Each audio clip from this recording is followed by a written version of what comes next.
Profil usaha yang pertama, Cafe de Terrace Food and Drink berdiri sejak tahun 2016 yang merupakan hasil kerja keras dari seorang perempuan yang bernama Monica Wahyuni. Cafe ini tidak jauh dari area kampus Jawa UIN Mahmud Yunus Batu Sangkar yang beralamat di Simpang Cibadak. Pada tahun 2024, The Terrace Food and Drink ini mempekerjakan 2 orang karyawan. Adapun Cafe The Terrace Food and Drink yang sediakan cukup beragam dengan mengedepankan rasa yang enak, namun harganya dapat dijangkau oleh kalangan mahasiswa dan mahasiswi. Berbagai menu yang disediakan oleh The Terrace Food and Drink seperti ayam penyet, nasi goreng, mie goreng, TS, nutrisari, dan berbagai macam yang lain juga tersedia. The Terrace Food and Drink merupakan inovasi dan kreativitas dari pemilik usaha untuk memberikan alternatif baru bagi konsumen yang mau berbelanja makanan dan minuman. Jadi itulah profil usaha dari Cafe The Terrace Food and Drink.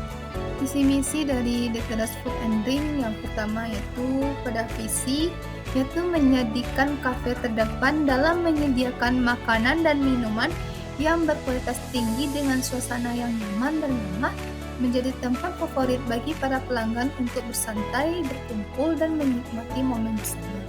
Pada misinya, menyajikan makanan dan minuman hidangan dengan bahan-bahan segar dan berkualitas tinggi, memberikan pelayanan yang ramah dan profesional kepada semua pelanggan, menciptakan suasana kafe yang ramah, nyaman, dan santai, terus berinovasi dan mengikuti tren terbaru dalam dunia perkafean dan membangun komunitas pelanggan yang kuat dan loyal atau setia, dan terakhir berkomitmen terhadap keberlanjutan dan bertanggung jawab dalam sosial. Faktor internal dan eksternal dari The Terrace Food and Drink. Yang pertama, faktor internal itu strike atau kekuatan. Yang pertama yaitu keunikan pada merek. Keunikan pada merek ini merupakan salah satu faktor yang paling penting, merupakan salah satu kekuatan yang dimiliki oleh kafe ini sehingga memicu rasa penasaran konsumen untuk datang mencoba makan di sana. Yang kedua yaitu mengedepankan cita rasa. Kafe ini mengedepankan cita rasa yang istimewa, dapat membuat pelanggan terus datang kembali dan merekomendasikan kafe ini kepada orang lain. Yang ketiga yaitu memiliki harga yang ekonomis. Harga yang ditawarkan oleh The Terrace Food and Drink ini tidak mahal dan cocok untuk kalangan mahasiswa yang utama. Selain itu, dengan harga yang terjangkau dari segi porsi makanan yang cukup besar, sehingga memberikan kepuasan bagi para pelanggan. Yang keempat yaitu lokasinya yang strategis. Berada pada lingkup area kampus 2, UIN Mahmud Yunus Batu Sangkar, membuat The Terrace Food and Drink secara lokasi memiliki lokasi yang bagus dan strategis. Hal ini menjadi kekuatan yang sangat besar bagi perkembangan kafe ini. Terus pada kualitas pelayanan. Kualitas pelayanan pada The Terrace Food and Drink ini memiliki suasana tempat jualan yang nyaman, membuat para pelanggan merasa puas untuk makan dan minum, dan selain itu karyawan yang terampil serta secakatan juga merupakan nilai yang plus untuk kafe ini. Kelemahan atau weakness. Yang pertama, faktor-faktornya itu persaingan yang kuat. Pada umumnya, setiap usaha pasti akan memiliki saingan yang sejenis. Hal ini secara tidak langsung akan menghambat perkembangan The Terrace Food and Drink. Yang kedua, keterbatasan modal. Dana yang terbatas tentunya akan menjadi faktor penghambat kemajuan The Terrace Food and Drink. Apalagi usaha ini masih yang bersifat pribadi, tanpa memiliki kerjasama ataupun menambah tahap warga. Yang ketiga yaitu kurangnya varian produk. Kekurangan varian produk pada The Terrace Food and Drink ini secara umum telah memiliki banyak varian produk makanan dan minuman, namun masih memiliki banyak varian produk baru yang perlu ditambahkan lagi. Yang keempat yaitu harga bahan baku yang meningkat. Kenaikan harga bahan baku dapat menyebabkan margin keuntungan restoran akan berkurang. Hal ini dapat memaksa kafe untuk meningkatkan harga menu yang berpotensi membuat pelanggan enggan untuk kembali. Yang kelima, keterbatasan menu. Pelanggan yang mencari pilihan menu yang beragam mungkin akan pergi ke kafe lain yang diakibatkan oleh kurangnya pilihan menu yang dapat menyebabkan penurunan penjualan pada kafe Literary Food and Drink ini. Yang kedua, faktor eksternal yang pertama yaitu opportunity. Memperluas jaringan konsumen dengan dapat dilakukan dengan hal menjangkau pasar baru dan meningkatkan basis pelanggan, meningkatkan penjualan dan pendapatan, memperkuat merek dan reputasi bisnis. Yang kedua, memperluas kerjasama. Memperluas kerjasama dapat dilakukan oleh Literary Food and Drink dengan meningkatkan penjualan dan pendapatan dan memperluas jangkauan pasar ke wilayah baru. Yang ketiga yaitu memperluas varian produk. Dengan memperluas varian produk makanan dan minuman yang sedang viral dan tren, banyak diminati konsumen, menawarkan banyak pilihan kepada pelanggan bisa memenuhi kebutuhan dan keinginan pelanggan dari menu yang beragam. Yang keempat itu meningkatkan teknologi. Dengan meningkatkan teknologi akan mempermudah kafe Literary Food and Drink dalam memperluas jaringan dengan melakukan promosi pada media sosial seperti WA, Instagram, TikTok, dan lain-lain. Yang kelima yaitu verifikasi produk. Verifikasi produk ini dapat dilakukan oleh kafe tersebut dengan meningkatkan kepercayaan pelanggan terhadap produk, membangun reputasi bisnis yang baik, meningkatkan penjualan dan pendapatan, dan mengurangi risiko penarikan produk. Yang kedua yaitu threat atau ancaman. Ancamannya itu kenaikan harga bahan baku. Harga bahan baku secara signifikan karena faktor-faktor seperti permintaan dan penawaran, kondisi ekonomi global dan peristiwa geopolitik dapat mempengaruhi profitabilitas bisnis Literary Food and Drink. Yang kedua yaitu persaingan yang kuat. Persaingan yang ketat pada kafe ini semakin ketat, banyak kafe baru yang dimunculkan dan kafe lama yang berusaha untuk tetap relevan. Untuk tetap sukses dalam lingkungan yang kompetitif, kafe ini perlu memahami persaingan dan mengembangkan strategi yang efektif untuk membedakan diri mereka dari pesaing. Yang ketiga yaitu manajemen yang tidak efektif. Manajemen yang tidak efektif pada sebuah kafe dapat menghambat kelancaran operasional dan berakibat pada kerugian finansial. Yang kelima yaitu persaingan yang kuat. Selanjutnya itu matriks IP dan EP.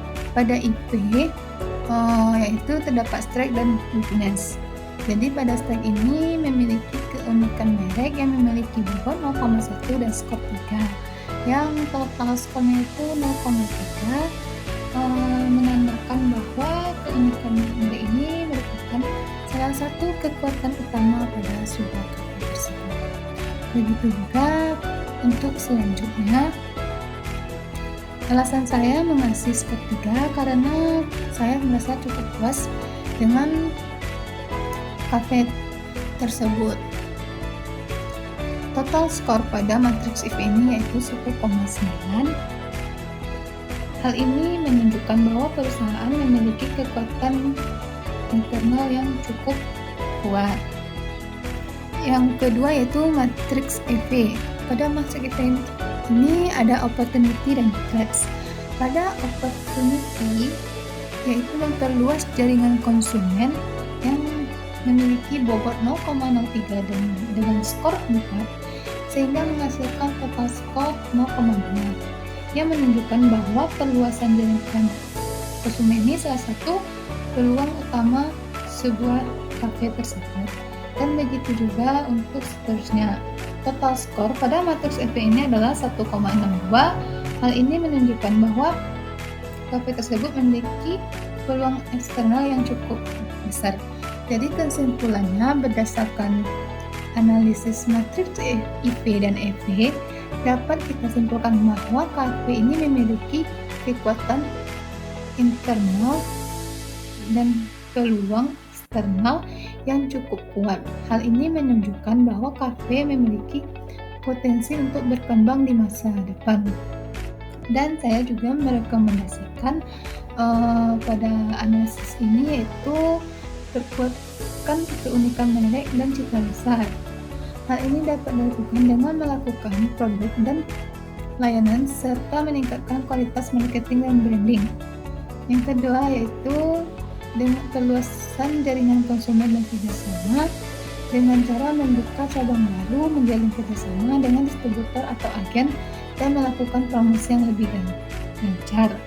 Yang kedua itu diverifikasi. Yang ketiga yaitu diverifikasi produk dan tingkatan teknologi. Dapat dilakukan dengan mengembangkan produk baru, melakukan riset dan pengembangan, serta berinvestasi dalam teknologi baru. Dengan menerapkan rekomendasi di atas ini, kafe ini dapat meningkatkan daya saing dan mencapai kesuksesan di masa depan. Selanjutnya, kuadran IV atau EV. Pada posisi kuadran pada kafe ini dalam gambar yang saya berikan, kuadran kafe berada pada posisi warna kuning dengan skor IV 1,9 dan skor EV 1,6. Hal ini menunjukkan bahwa kuadran kafe ini memiliki kekuatan internal yang sedang dan peluang eksternal yang rendah. Berdasarkan posisi ini, kuadran kafe disarankan untuk meningkatkan kekuatan internalnya dengan cara meningkatkan kualitas produk atau layanan, memperkuat pemasaran, dan meningkatkan efisiensi operasional. Yang kedua itu memilih dan fokus pada peluang eksternal yang paling menguntungkan. Kuadran kafe ini harus fokus pada peluang yang paling sesuai dengan kekuatan internalnya dan yang memiliki potensi keuntungan yang tinggi. 3. Memantau perkembangan lingkungan eksternal dan lingkungan eksternal dengan cermat dapat dilakukan dengan cara beradaptasi dengan perubahan yang akan terjadi. Jadi menurut saya cara merekomendasikan kuadran kafe ini dengan cara meningkatkan kualitas produk atau layanan, memperkuat pemasaran, meningkatkan efisiensi, memfokuskan pada peluang yang paling menguntungkan, memantau lingkungan eksternal. Jadi kesimpulannya, kuadran kafe di teras food and drink ini adalah diagram yang digunakan untuk menganalisis dan kelemahan internal serta peluang dan ancaman eksternal dari sebuah bisnis. Dalam kasus kuadran kafe, bisnis ini memiliki kekuatan internal yang sedang dan peluang eksternal yang rendah. Oleh karena itu, kuadran kafe disarankan untuk meningkatkan kekuatan internalnya, memilih dan fokus peluang eksternal yang paling menguntungkan, dan memantau perkembangan lingkungan eksternal dengan secara cermat. Selanjutnya itu analisis SWOT EV atau IP. Pada slide ini saya akan mengkombinasikan antara stake dengan opportunity. Contohnya pada SO1, cita rasa makanan yang lezat pada kafe The Terrace Food and Drink yang terverifikasi dapat menarik konsumen baru dan meningkatkan penjualan. Jadi pada bagian ini saya mengkombinasikan S2 yaitu mengedepankan cita rasa, dan pada O yaitu pada O5 diverifikasi produk. Selanjutnya saya mengkomunikasikan antara weakness dengan opportunity. Contohnya The Terrace Food and Drink ini mengembangkan teknologi untuk mengembangkan produk sehingga dapat memenuhi kebutuhan konsumen, yaitu pada weakness nomor 3 dan O pada nomor 4. Karena hal ini, mengapa saya mengatakannya? Karena ada keterkaitan yang cocok antara nomor 3 dengan nomor 4. Yang selanjutnya itu analisis SWOT EV dan IV pada kombinasi strike dengan threats. Jadi saya mengkombinasikan S4 dengan T4, yaitu The Trustful Ending, pengembangan layanan berbasis lokasi strategis untuk memanfaatkan keunggulan lokasi dan meningkatkan daya saing yang kuat. Alasan saya mengkombinasikan S4 dengan T4 karena memiliki keterkaitan yang sangat kuat. Karena pengembangan layanan berbasis lokasi strategis dapat memberikan manfaat keunggulan lokasi dan meningkatkan daya saing yang kuat. Analisis terakhir yaitu weakness dengan threats. Jadi pada weakness dan threats saya mengkomunikasikan dua, yaitu keterbatasan modal dengan kenaikan harga modal. Maka akan menjadi fokus pada ekspansi biaya dalam operasional. Cafe The Trustful Ending mengatasi keterbatasan modal. Hal ini dapat menyesuaikan harga produk dari kenaikan harga mampu untuk meningkatkan efisiensi proses. ISPM adalah sebuah alat bantu analisis strategi yang digunakan untuk menentukan strategi yang paling menarik untuk dipilih. Alat bantu ini kita dapat mengidentifikasi faktor-faktor kunci kesuksesan internal dan eksternal yang penting untuk unit bisnis kafe ini, dan kemudian membantu kita menilai strategi tersebut berdasarkan faktor-faktor yang menjadikan kunci kesuksesan. Dari KSPM The Trustful Ending ini, strategi yang paling menarik untuk dipilih adalah bahan baku untuk meningkatkan efisiensi proses. Strategi ini memiliki total skor yang baik, yaitu sebesar 60%. Strategi yang paling tidak menarik yaitu pengembangan produk baru. Strategi ini memiliki total skor terendah, daya tarik terendah yaitu 20%. Berdasarkan KSPM di atas, direkomendasikan untuk memilih strategi bahan baku untuk meningkatkan efisiensi proses.